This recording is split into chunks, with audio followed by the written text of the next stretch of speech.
হিন্দু পুরাণে কামদেব ও মহাদেব শিবের কাহিনী শুধু প্রেম, ক্রোধ বা অভিশাপের গল্প নয়। এটি ত্যাগ, তপস্যা, কামনা, সৃষ্টি ও মহাজাগতিক ভারসাম্যের এক গভীর প্রতীকী আখ্যান।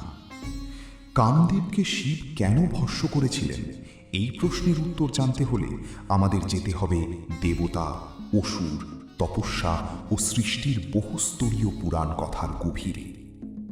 1. সতীর মৃত্যু ও শিবের বৈরাগ্য।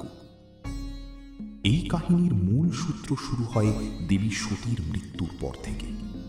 দেবী সতী ছিলেন প্রজাপতি দক্ষের কন্যা এবং মহাদেব শিবের পত্নী। কিন্তু দক্ষ শিবকে কখনো পছন্দ করতেন না, কারণ শিব ছিলেন সমাজের প্রচলিত নিয়মের বাইরে।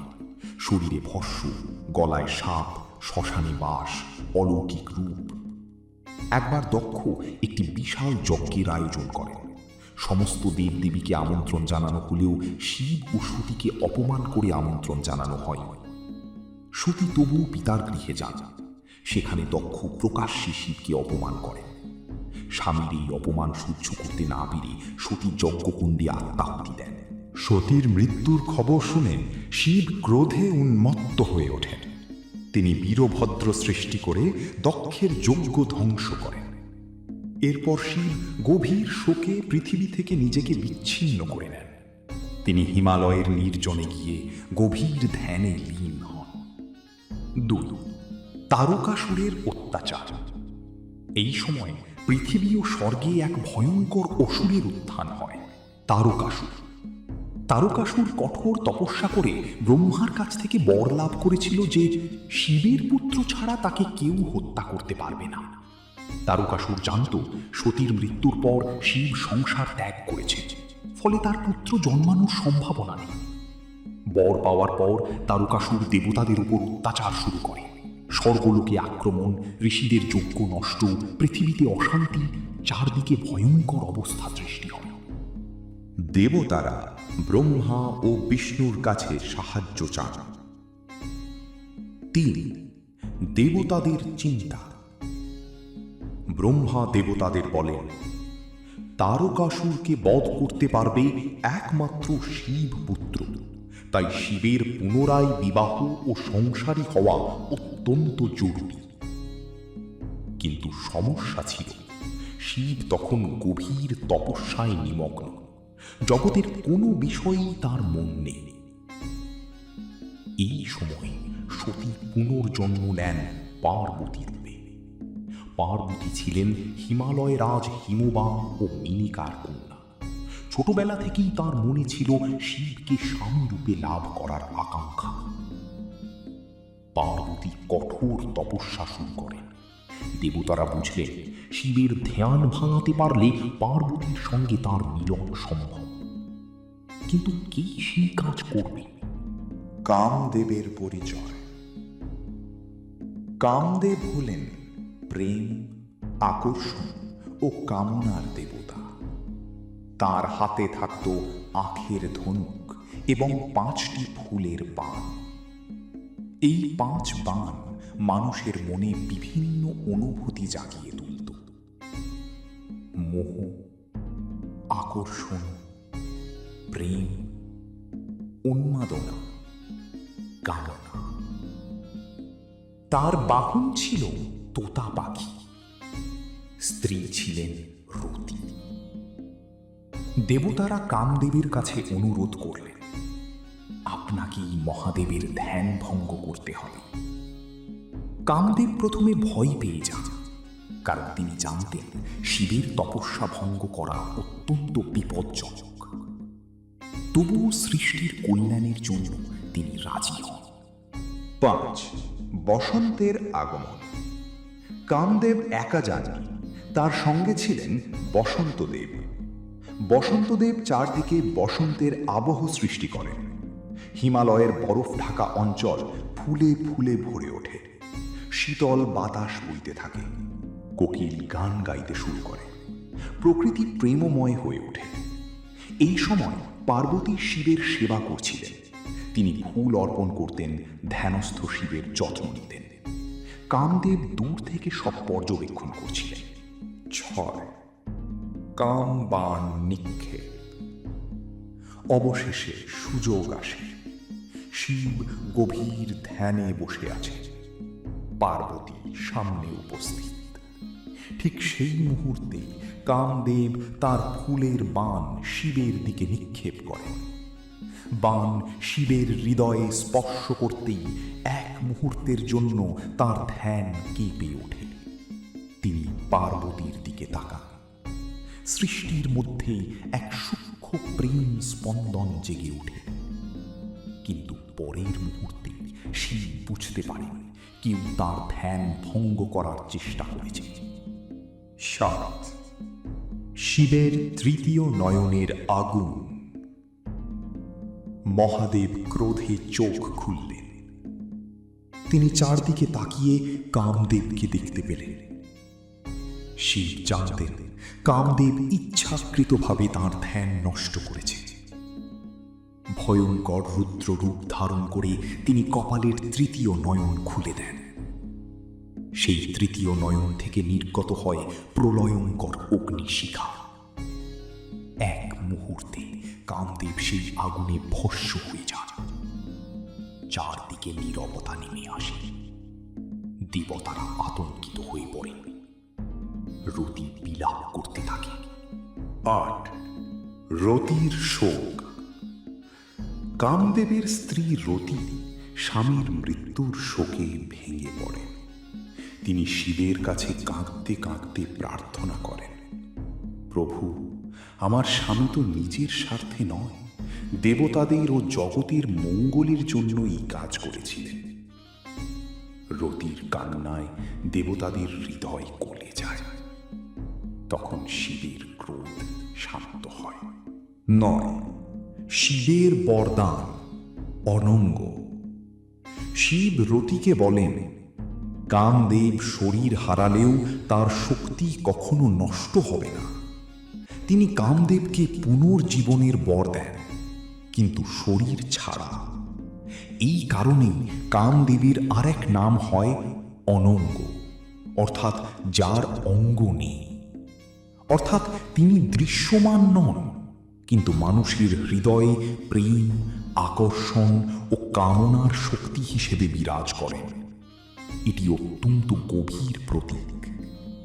শরীর ভস্ম হতে পারে, কিন্তু কামনা বা আকর্ষণের শক্তি ধ্বংস হয় না। 10 পার্বতীর কঠোর তপস্যা। যদিও কামদেব ধ্যান ভঙ্গ করেছিলেন, তবুও শিব সঙ্গে সঙ্গে পার্বতীকে গ্রহণ করেন। পার্বতী এরপর আরও কঠোর তপস্যা শুরু করেন। তিনি খাদ্য ত্যাগ করেন, বছরের পর বছর ধ্যান করেন। এই তপস্যায় সন্তুষ্ট হয়ে শিব অবশেষে তাকে গ্রহণ করেন। তাদের বিবাহ হয় অত্যন্ত জাঁকজমকের সঙ্গে। 11 কার্তিকের জন্ম। শিব ও পার্বতীর পুত্র জন্ম নেন, কার্তিকেয়। তার আরেক নাম স্কন্দ বা মুরুগান। কার্তিকেয় বড় হয়ে তারকাসুরকে বধ করেন। এর মাধ্যমে দেবতারা মুক্তি পান। অর্থাৎ কামদেবের আত্মত্যাগ শেষ পর্যন্ত বিশ্ব রক্ষার কারণ হয়ে দাঁড়ায়। 12 এই কাহিনীর গভীর প্রতীকী অর্থ। এই গল্প কেবল একটি পৌরাণিক ঘটনা নয়, এর গভীরে বহু দার্শনিক অর্থ লুকিয়ে আছে। ক কামনা বনাম তপস্যা। শিব প্রতীক সংযম, ধ্যান, আত্মনিয়ন্ত্রণ। কামদেব প্রতীক ইন্দ্রিয়, আকর্ষণ, কামনা। শিবের দ্বারা কামদেবের ভস্ম হওয়া বোঝায় ধ্যানের আগুনে কামনা নিয়ন্ত্রিত হয়। খ কামনা পুরোপুরি ধ্বংস হয় না। শিব কামদেবকে অনঙ্গ রূপে ফিরিয়ে দেন। এতে বোঝানো হয় মানুষের মন থেকে কামনা সম্পূর্ণ মুছে ফেলা যায় না, এটি অদৃশ্য শক্তি হিসেবে সর্বদা থাকে। গ সৃষ্টি ও বৈরাগ্যের ভারসাম্য। শুধু ত্যাগ থাকলে সৃষ্টি থেমে যাবে, আবার শুধু কামনা থাকলে বিশৃঙ্খলা সৃষ্টি হবে। তাই শিব ও কামদেবের সংঘর্ষ আসলে ভারসাম্যের প্রতীক। 13 বিভিন্ন পুরাণে এই কাহিনী। এই ঘটনা বিভিন্ন পুরাণে বর্ণিত হয়েছে। শিব পুরাণ, স্কন্দ পুরাণ, কুমার সম্ভব। বিশেষ করে কালিদাস রচিত কুমার সম্ভবে বসন্ত, কামদেব ও পার্বতীর সৌন্দর্যের অপূর্ব বর্ণনা পাওয়া যায়। 14 কামদেবের 5 বাণের অর্থ। পুরাণ অনুযায়ী কামদেবের 5টি ফুলের বাণ ছিল। বিভিন্ন গ্রন্থের নাম আলাদা হলেও এগুলি মানুষের মনের 5 অবস্থাকে বোঝায়। 1 মোহন, আকর্ষণ সৃষ্টি করা। 2 স্তম্ভন, মন স্থির করে ফেলা। 3 উন্মাদন, প্রেমে উন্মাদ করা। 4 শোষণ, হৃদয় ব্যাকুল করা। 5 মারণ, সম্পূর্ণ প্রেমে ডুবিয়ে দেওয়া। এগুলি আসলে মানুষের আবেগের রূপক। 15 শিবের তৃতীয় নয়নের তাৎপর্য নয়, এটি জ্ঞান ও চেতনার প্রতীক। যখন তৃতীয় নয়ন জাগ্রত হয়, মায়া ভস্ম হয়, অহংকার নষ্ট হয়, ইন্দ্রিয়জ কামনা নিয়ন্ত্রিত হয়। কামদেবের দহন আসলে অজ্ঞতা ও ইন্দ্রিয়াশক্তির দহন হিসেবেও ব্যাখ্যা করা হয়। 16 হোলি উৎসবের সঙ্গে সম্পর্ক। ভারতের কিছু অঞ্চলে বিশ্বাস করা হয় কামদেব দহনের স্মৃতিতেই হোলিকার আগুনের সঙ্গে কামদহন প্রথার সম্পর্ক রয়েছে। বিশেষ করে দক্ষিণ ভারতে কামদহনম নামে উৎসব পালিত হয়। 17 দক্ষিণ ভারতের কাহিনীতে কামদেব। দক্ষিণ ভারতে মুরুগান অর্থাৎ কার্তিকের জন্মকাহিনীর সঙ্গে কামদেবের ভূমিকা অত্যন্ত গুরুত্বপূর্ণ। তামিল সাহিত্যেও কামদেবকে প্রেম ও বসন্তের দেবতা হিসেবে বর্ণনা করা হয়েছে। 18 রতির প্রতীক্ষা। কিছু পুরাণে বলা হয় রতি বহু বছর অপেক্ষা করেছিলেন কামদেবের পুনর্জন্মের জন্য। কিছু কাহিনীতে কামদেব পরে প্রদ্যুম্ন রূপে জন্মগ্রহণ করেন। প্রদ্যুম্ন ছিলেন কৃষ্ণ ও রুক্মিণীর পুত্র। এভাবেও কামশক্তির পুনর্জন্মের ধারণা তুলে ধরা হয়েছে। 19 দর্শনীয় ব্যাখ্যা। হিন্দু দর্শনে কাম 4 পুরুষার্থের একটি। মানব জীবনের 4 লক্ষ্য: ধর্ম, অর্থ, কাম, মোক্ষ। অর্থাৎ কামনা নিজে খারাপ নয়, অসংযত কামনাই সমস্যা।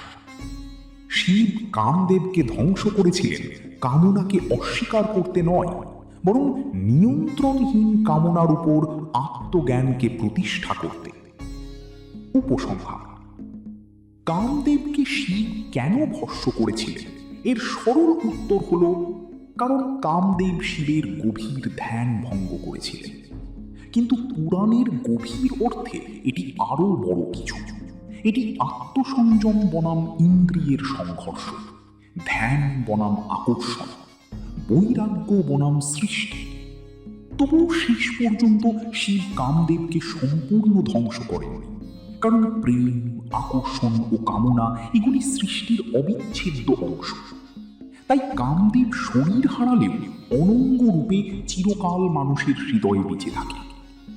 এই কারণেই এই কাহিনী শুধু পৌরাণিক গল্প নয়, এটি মানুষের মন, আবেগ, তপস্যা ও জীবনের গভীর প্রতীকী ব্যাখ্যা।